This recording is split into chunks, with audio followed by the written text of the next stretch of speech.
That's fine. I got another one here. Hopefully, Eric, if you're on the line, I'm going to call Eric right this second. You've got a great question here. That's great advice, though, Kenny, about, like I said, doubling up on the exercises and so on.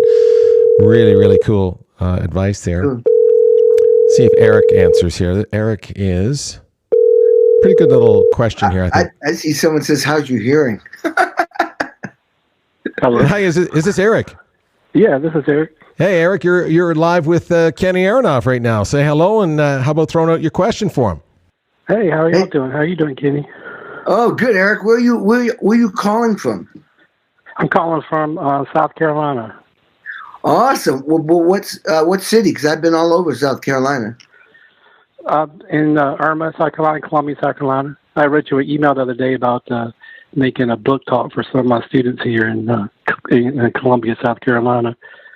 But the question I have for you was, I've heard Jeff Beccaro speak a lot about making his job as a session musician back in the early 70s, and how he would take almost any job, and he would say, take as many jobs as you can, don't worry about the money because you're trying to build your name up. And I know he later said that build up with Boss Skaggs is what helped make Toto. So I was wondering, especially for some of my students, what would be some of your advice for these kids that want to be session musicians and want to try to build up their name like yours and like Jeff Beccaro?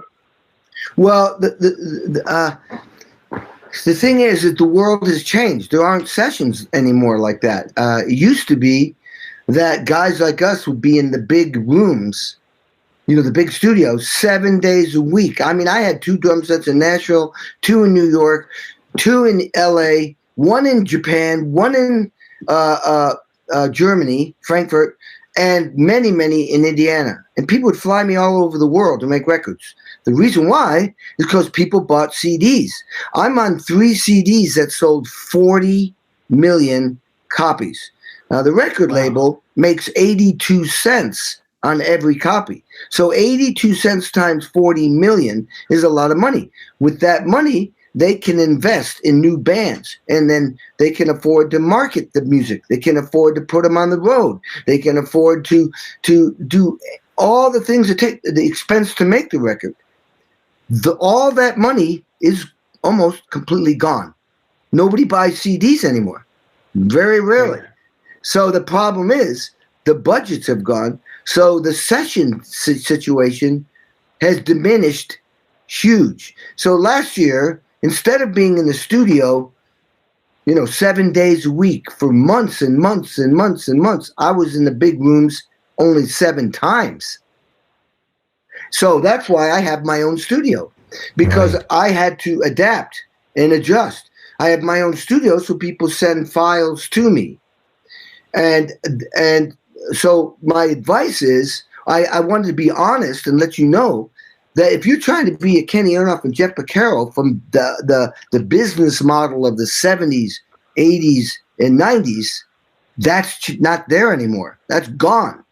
You can't come out to LA and say, I'm here and I'm going to make records every day, because there's no budgets. They're not going in the studios to make records like that anymore because they're not selling records. So if you want to be a session player, you're going to have to, the business model is to build a reputation on making records in your home studio.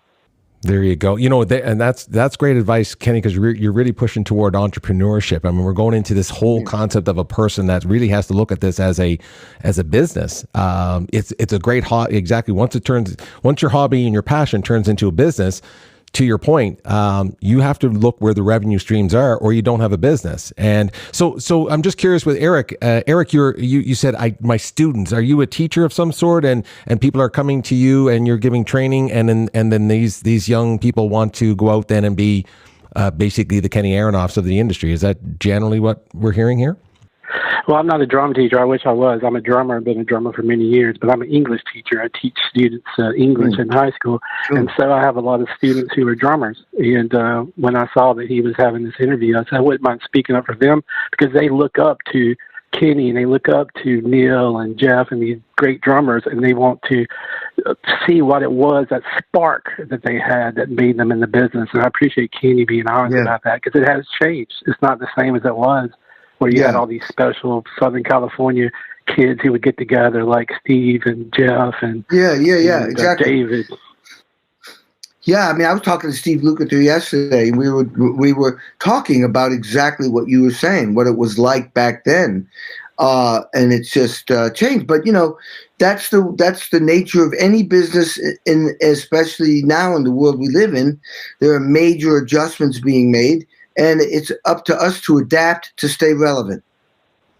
That's fantastic advice. Hey, Erica, I really appreciate that feedback that you gave us about the fact that, to your point, these young musicians today will look up to their heroes and people they idolize, and they need to hear the truth. And you mentioned that about Kenny being honest about the process, because it's been hard work for Kenny, and the market has changed, and people will have to adapt. But we appreciate your question, and thanks for calling in, and good luck with your students, my friend. All right, thank y'all. Thank y'all for taking your time with us. Y'all be safe out there. You thanks. As well.